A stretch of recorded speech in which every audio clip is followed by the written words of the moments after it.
they were the ones when the safety person wasn't around or the positional leader wasn't around who were pushing safety. Hey, young man, there's a reason why we put a guard on that machine. It's not just for show. It's to save your speeder. Someday you're going to be throwing your grandson in the air and you're going to want to have fingers to do that. Hey, everybody.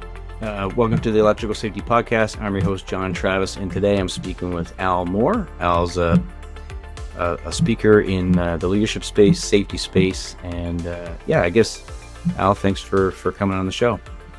Thanks for having me, John. It's a pleasure. No. We usually just get started to, let people kind of share their story. I'm always interested how you even got to where you are today. You can go back as far as you want, or if there was some significant thing that happened, a lot of times that's the case. Just tell us kind of, how'd you end up getting in the safety space, in the speaking space? And all right. Thanks, John. My entry into safety was kind of an unusual one. And most people I talk to in safety, they have an unusual story. I always, whenever I go to safety conferences, I ask that same question. I say, how did you get in? Because they've always got an interesting story. Quite often that story is somebody hurt their thumb and then now they're the safety person. My story is quite a bit different than that. Luckily, I still have all my fingers. I was acting as a Mandarin interpreter and translator for Stanley Tools in Taiwan. And they were, Stanley Tools was buying the company, a small company called Besco that I was working for. And so they kept sending over their global health and safety lead. And I would go around with this lead and they would say, say their bit in English to our tier 1, tier 2 suppliers, crowds of, 200-300 people, the workers would come in. And then I would do my bit in Mandarin. I would, just interpret what they said. And after a few months of doing this, the global lead was like, I don't really want to keep flying over here. So we need somebody locally to do this. And I was like, oh yeah, I don't know anyone that could really fit this role. It's because they'd have to speak English and Mandarin. And the person, eventually was like, it's you. Right. And I go, no. I'm not a safety person. And, and I, to be honest, I didn't love safety because I had worked on the oil rigs as a roughneck and the safety person would come around and we're like, oh yeah, the safety person's here, and all the, I worked in construction and all kinds of things like that. And eventually they convinced me, they said, we're going to fly you over to America. We'll give you all the training. I mean, it has to be you. You're the only person that knows all the safety vocabulary in English and Mandarin. It has to be you, Al. And so I accepted. Luckily, I accepted because Mandarin translation and interpretation didn't really have much of a future in it, even though I loved doing it. So it was just the natural thing to get into. And eventually I got offered a job in Calgary at a company called AMAC, an engineering consultancy. AMAC was then they bought Foster Wheeler, and then they were bought by Wood, and now Wood is bought by WSP. So I've been sitting at the same safety desk for 16 years now. And about 5-6 years ago, I just decided that I really wanted to talk about safety because there was all these different theories going on about safety. And a lot of the people at the giving presentations at safety conferences were putting up graphs saying last year our incidents, in slips, trips, and falls came down 5%. And you look around the audience and people are like, just like, it's like falling asleep all over the place. And I thought, I think there's another way to do this. And I think I want to challenge myself and get up on that stage and see if I can share my opinion of how I feel safety should work. So that's the background. Yeah. That is definitely an interesting way to get started. The first question that came to my mind was the culture differences. And, probably I'm going to guess that wasn't top of mind when you were in that position, but maybe, I don't know, do you have anything on that now? Like just, because I know how it is, here in Canada and in North America, but where you've got to translate that to Mandarin and was there, on top of just the translation, but just like even the belief system around it and that, was that a big, something to really overcome, or how what are your thoughts on that? It was a lot to overcome, actually, John. There were people that were used to doing things the way that they were used to doing things, and safety hadn't had that same kind of uptick that it had in North America and, in Western Europe and other places, Australia, New Zealand. It didn't have that same movement. So I was at my workplace, I was introducing them cold, and I had to really do my research. I had to come from, I was friends with everybody. So that helped and hurt. It was both. So I had, what Stephen R. Covey calls, I had built up their emotional bank account. I had made deposits in their emotional bank account. I had trust with people. There was people that I went for beers with on a Friday afternoon. There was another group of dudes on the manufacturing floor that I played basketball with. So I had some good relationships, but that also made them kind of not take me seriously when I first started. Yep. So that was really something. And I did a few things that I don't love doing, but they were necessary. For example, one of my basketball buddies, we laughed all the time. We laughed at silly things. You're like a couple 12-year-olds. He didn't take me seriously, and he wasn't wearing hearing protection. And I'd done the survey. I'd had a person with a noise dosimeter come in, an expert, and tested the noise between 93 to 97 decibels. And he wasn't wearing hearing protection. It was like, that's nonsense. You don't need it. It's uncomfortable. It doesn't fit my ear right. I'm not into it. But thanks for bringing it up, Al. I was like, no, this is not an option. Yeah. At this rate, you're gonna get tinnitus. You're gonna have hearing difficulties. This is a fact. And he kept he put him in and laugh, and everyone to laugh. I walk away, take him out. It was this kind of thing. And I said to him, look, maybe it's my Mandarin. Maybe I'm not expressing this clear enough. The president, he'll come down and he'll translate it for you properly. And I hate being that kind of safety guy. I can't stand it. But that actually pushed me to that level. Most of the time, I want to be doing it in a trust-based, friend-based way, and not that way. Yeah, and that's a great. I think about this a lot because you have some companies and organizations that are at that like ground zero, and they can't even believe like what we're talking about doing. Like they're just like, that's, there's no way people are doing that. Right. And then so you take an organization of 100 people, you've definitely got at least 5 there that there is nothing you can do. They are never going to change. Right. And then, you're kind of talking about building trust and the leadership side of it. And then at some point, the rubber hits the road and you just have to say, well, maybe you're not a good fit here.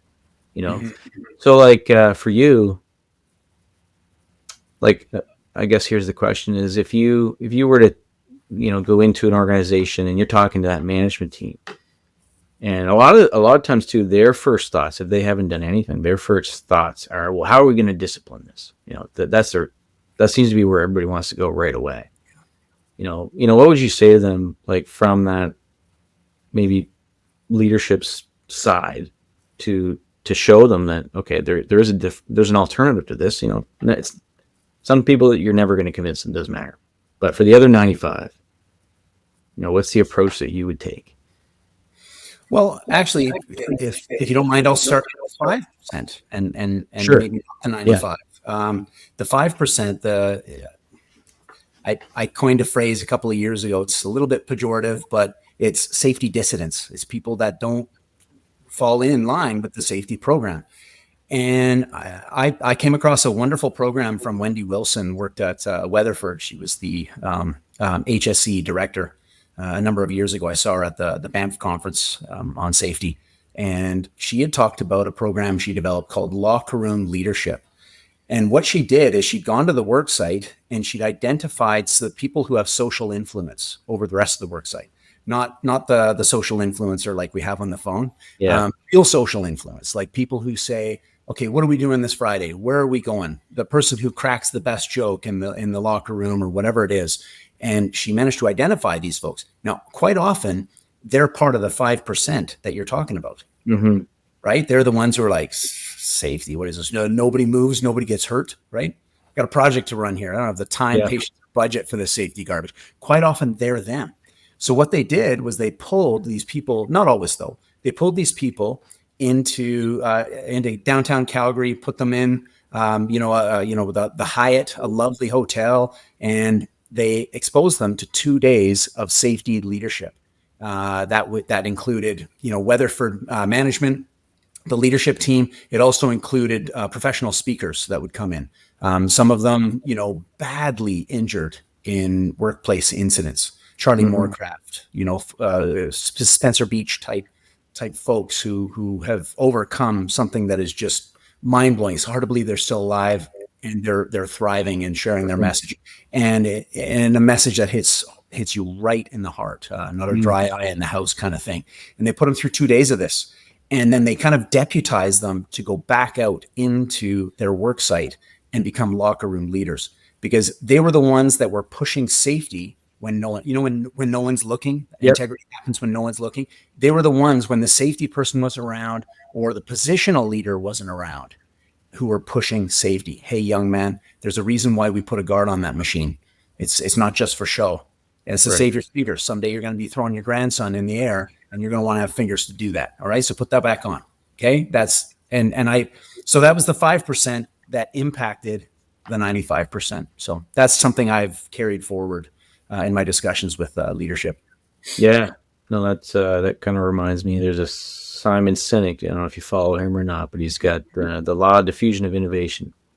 And he draws the bell curve, and he basically says it's those early adopters, and if you can get them, I think it's about 15%. So it's, if you can get the early adopters on board, then there's the early majority and the late majority, they will follow. But everybody who's in the middle, if they want to see that somebody else is doing it first, right? And so, I mean, that's not exactly the same, but pretty, kind of reminds me of that idea. And no, that's pretty cool. I've seen that same video. It's pure. Yeah. There's a couple of different versions of it, but he kind of says he built his whole career on that, and that's kind of how he operates. So I guess another thing, you mentioned your basketball buddies, and I saw an article you wrote about Steve Nash. Okay. Yeah. So, just if you could take a second and maybe let people, what the lesson there was from, and a little bit of the story, that'd be pretty cool. For sure. Yeah. I, from about 10 years old, I was playing against Martin Nash, his brother, and Steve was the year older. And so we got to, I got to play soccer against Steve and Martin. And of course, Steve is a fantastic soccer player. He could have played for Manchester United as well. And Martin played for Team Canada. And so anyways, fast forward a couple of years beyond that, Steve discovers basketball, which we all felt was kind of a curious decision. I mean, I loved basketball, but I never thought it would go anywhere. It was just really a lot of fun to play. But Steve started to do things that were really surprising at a local level. And I remember, we were friends. Our friend groups would hang out together, and we would sneak into UVic, the University of Victoria, to play basketball on weekends. Someone would sneak past the desk, open the back door, we'd sneak in, and then we get to play against the university guys, which was kind of cool. Yeah. And we'd all go in there, all of us, guys wearing our new Nikes, our new Jordans, whatever, and we're all trying to dunk. As soon as we warm up, we're trying to throw down dunks and do all the stuff that doesn't matter.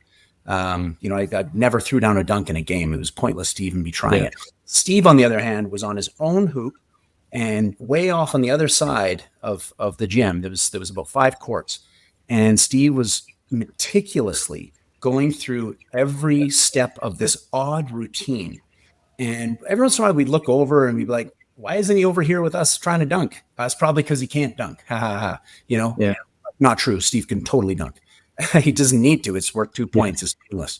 And he's over there and he's dribbling left, dribbling right, going off one foot, fading back, throwing the ball 12 feet in the air, and it's going straight through. And he does that one 15 times. Then he does another unusual kind of thing, another 15 times. And it's just, and you would notice if it hit the rim and rattled around and went in, he was frustrated. He was notably frustrated. He'd walk back and he'd be like, man, it's not good. And he'd add an extra 5 to that thing just so. And I was like, what's with the 12 feet in the air and all this kind of stuff? And Years later, I was in Taiwan. I was in a bar watching the Dallas Mavericks play the Los Angeles Lakers in the Western Conference Final, and he does this very same move that I'd seen him do so many times, Hmm. off 1 foot, leaning away 12 feet in the air, just over the fingertips of 7'1" Shaquille O'Neal, right into the basket. And it just like I'm not too quick on the uptake here, John. It took me about 10 years to be like, oh, that's what he was doing. And what I draw from it is that imagine in our workplaces if we can get people meticulously trained to the point where they don't have to rely on their personal protective equipment, or some fault that exists within an engineering control, that Hmm. they are subject matter experts to the point where they can deal with the unexpected aspects of work that are most certainly going to come. You've probably seen the graphic yourself. Work as planned, a straight black line. Work as executed, a squiggly line. Right, the resources don't show. Fred is sick today, so we got a skeleton crew. Whatever the Right. weather, what's with the weather? There's all kinds of stuff that happens, and I like to draw from that.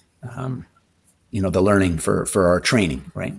Yeah. No, that's really good. So that's something I thought about before. Like we're in the electrical space, the electrical safety space, and so long story short, electricity. I mean, obviously you can get a shock and you can die that way, but there's also the arc flash, the explosion, the heat exposure, and all that can happen. And so they've got this PPE now, which is like wearing a bomb suit basically when you're doing live electrical work. And a lot of companies just want to get the bomb suit and give it to their employees and think that like they're done. Mhm. And I've always thought like, well, I'm not sure if that's the great approach, because if things change and they don't know why they're wearing it, or they don't know the situations that could cause this to even happen, like it's almost like a false sense of security, right? And so yeah, you want like their education levels to go up, their knowledge level to go up, and then I was thinking about what are those steps that you would go through, and to me it's like the risk assessment, and understand you'd be meticulously going through those over and over again so that you are catching if things change or anything like that. But Mhm. no, that's really good. um, Absolutely. I was curious too. Yeah, I saw on your website about the Socratic Circle method, and I'm just curious because I'm I guess a fan of philosophy, let's say. So I'm assuming it has something tied to that with the Socratic method and that. So yeah, why don't you let people know what that's all about? Sure. Yeah, it's just a large group meditation. And basically, what it is you gather, a number of people in a circle. So you have two concentric circles. You have the inner circle where people are talking, and you have the outer circle where people are listening. And now, inside the inner circle, this is a discussion, right? Where Hmm. we've asked some kind of question that's a really burning question for our organization. It doesn't have to be safety. It could be quality. It could be leadership. It could be anything. Yeah. And the people on the inside, all possibly stakeholders or subject matter experts about this question. Not necessarily, though. It could be randoms from your company. So they're on the inside, and there's one chair that's left open. They're all sitting in chairs. One chair is left open. It's the hot seat. So the discussion begins. There's a facilitator, usually myself, and then as the discussion flows on, somebody on the outer circle who are only supposed to be listening, they notice that something about the discussion triggers them to think, oh, you know what, they're incorrect, or I have something to add, and they go and they walk into the hot seat. Now, we Mm. don't interrupt the person who's talking, but as soon as they've sat in the hot seat, everybody knows that eventually I'm going to direct the attention towards them, and I say, okay, it looks like someone's joined us in the hot seat. What do you have to share? they share their opinion, they stand up, they walk back to the outer circle. Now I usually do like 3 rounds of this. So at the end of, maybe 10 minutes of a conversation, you don't want to let it get out of control. 10 minutes is usually good. And I say, okay, everybody in the inner circle, stand up and move to the outer circle. And then let's say 7, I like 7 people. I think anything more than 10 it just gets a little bit unruly. Mm-hmm. So about 7 people, 7 new people, come on in. Right. And then you move to the outer circle, and then we just have another burning question is asked. And so that's basically the Socratic method. Okay. No, I've never heard of that before. So I guess like, it's a problem solving methodology. Is that a good way to say it? And then, used in safety, I'm just trying to think of some examples, and I don't know if you got any like good ones that you've kind of been a part of. Does anything come to mind, like like something that you guys use this method for? I'm just curious, like if there's. For sure. Yeah. So, one question, real basic ones. I usually work with organizations and I say, look, what are your burning questions? And I even tell them, I say, it can be a leadership thing too. It can be a quality. If you want to bring something else in, my format is usually 1 hour keynote that kind of sets the context for things like Socratic circles or world cafes, which is another large group facilitation model, super fun. But anyways, so like I usually make these suggestions. If organizations don't have the burning questions, I'll say, okay, how about this? What is your organization doing well with regards to safety? Let's talk about the good stuff. Let's start off on a good foot. And they'll say, oh yeah, our documentation is great. We're our communication, we talk, the field talks to the office, and hey, that's great. And it's an opportunity for the safety team to record things too, because you're really getting, a kind of a drilled down message from your key stakeholders. It's difficult to have a conversation with every single one of those people throughout your day, right? So that's what's really, really good about it. The second one is, what's not working well that might be improved upon, right?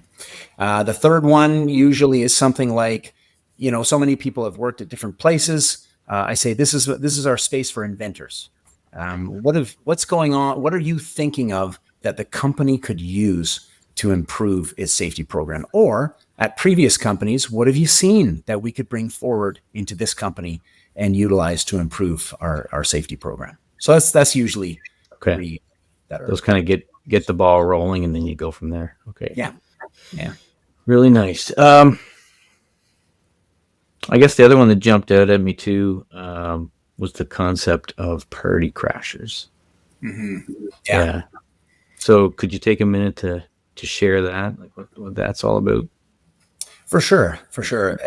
This is the name of my book, Party Crash: Your Career, Your Life and Career.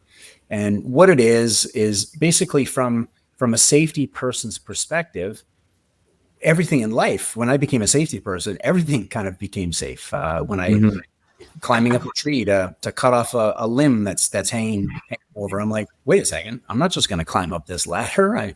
There's a process here. I have fall protection. Yep. Why wouldn't I use it? Why wouldn't I tie off? Why don't I do all this stuff? And it's the same in finance, and just how I invest and everything. It impacted every kind of aspect of my life. And of course, I've got a wife and I've got 2 children that I have to take care of. And but in my younger life, I was risking a lot. Not silly risks, I don't think. Like, for example, it was always my dream to play professional soccer. So I saw a cheap ticket in the window one day and I bought it and I flew over to Scotland and I just figured it out. Like, that's kind of risky, but it's not the kind of risk, like I'd saved up all kinds of money for it. It's not the kind of risk where I might die. Like, I still think it's risking safely. But of course, as we get older and we have more responsibilities, people kind of acquiesce to, well, this is it, I guess. I've got these monthly bills. What risk can I take? I'm not gonna, live in a van in Hollywood and go to auditions because I always wanted to be an actor. Well, that's just not going to happen, right? Mm-hmm. But you might be able to move the risk dial a little bit. Maybe you can go into local theater, right? Maybe that's something that you can do. Maybe it's not. Maybe you're too busy at that time. Maybe there's something else you can do. It's just about getting people to look at those spaces that they want to be in, and they're not going to be invited to.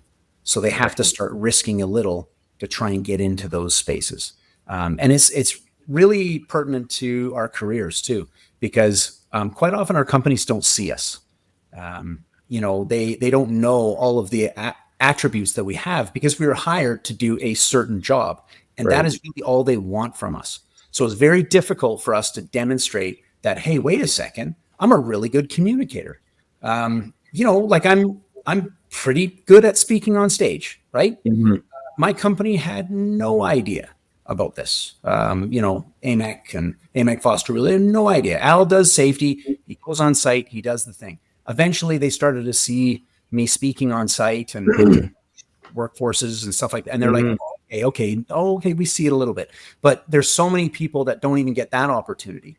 And what I'm trying to say with Party Crasher is put yourself out there, risk a little bit, go and knock on that door. Especially like organizational change. That's one of my big chapters where people are terrified of organizational change. I've been through 4 big major corporate mergers, and to see people like they're trembling and they're almost hiding under their desks. And I'm sort of like, well, didn't they just take the snow globe and shake it and put it back? Like everything's changed.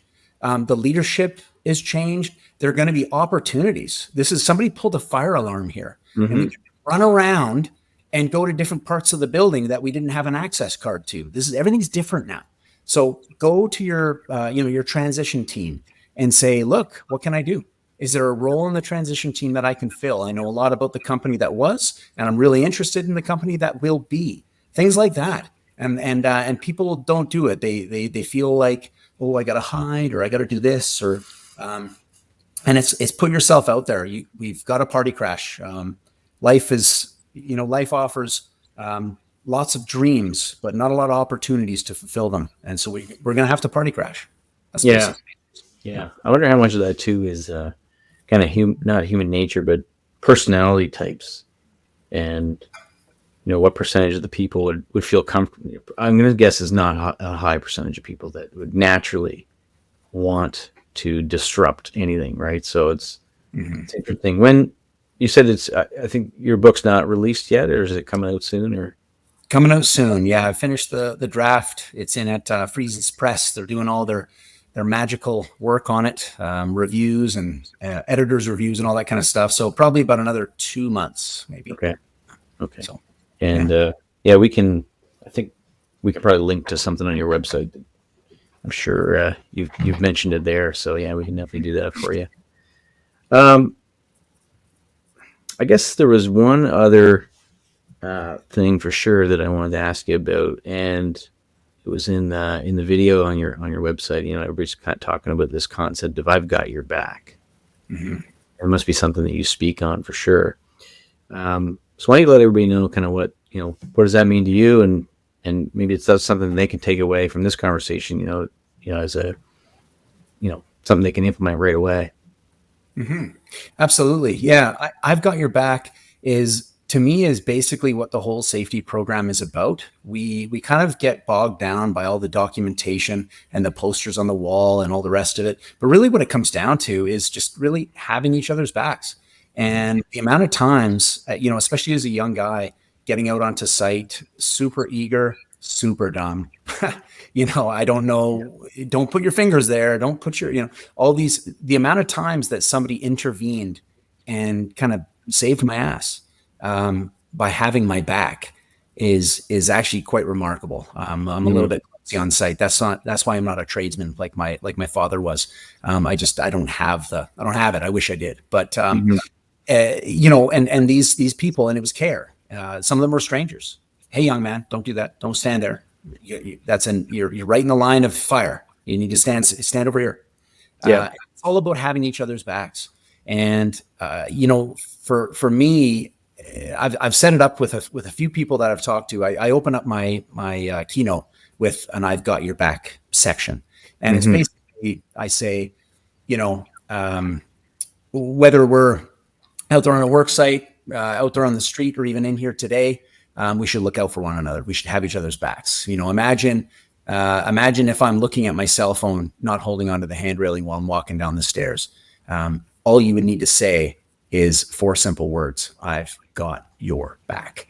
And then it would trigger me to stop and think, right? Why did that person just say that to me? Right? They're not filling in any other details. When you see someone that's doing something unsafe, as long as it's a fairly static situation, just say to them, I've got your back. And then they look around, they figure it out. They're like, cell phone, right? Hand railing, gotcha. Yeah, thank you. Hey, I've got your back too. And it's something that we can do to kind of, fix or improve this awkward situation that we have when we stage interventions. Now, if you have no problem staging interventions, wonderful, carry on. Like, don't stand on the top rung of the ladder. Get down off, right? You're gonna slip. You're gonna fall, just like my uncle Frank did, with the Christmas lights last year. That's fine. But a lot of people, especially in this generation, they don't have that directness.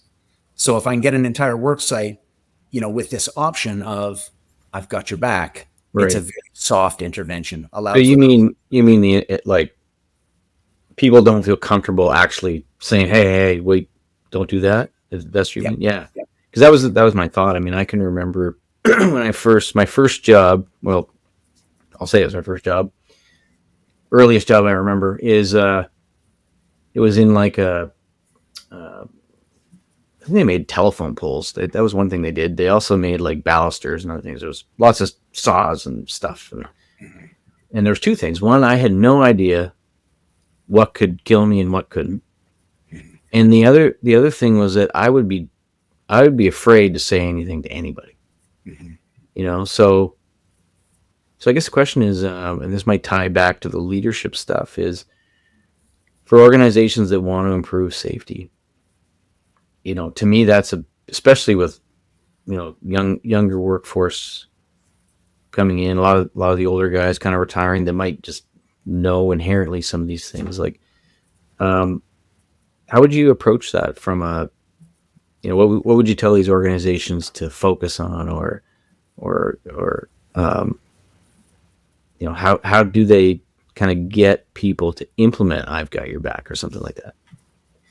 Well, I think it would happen at, so it would be some type of town hall, monthly safety meeting, introduce the concept, and it would take leadership themselves coming down to the floor.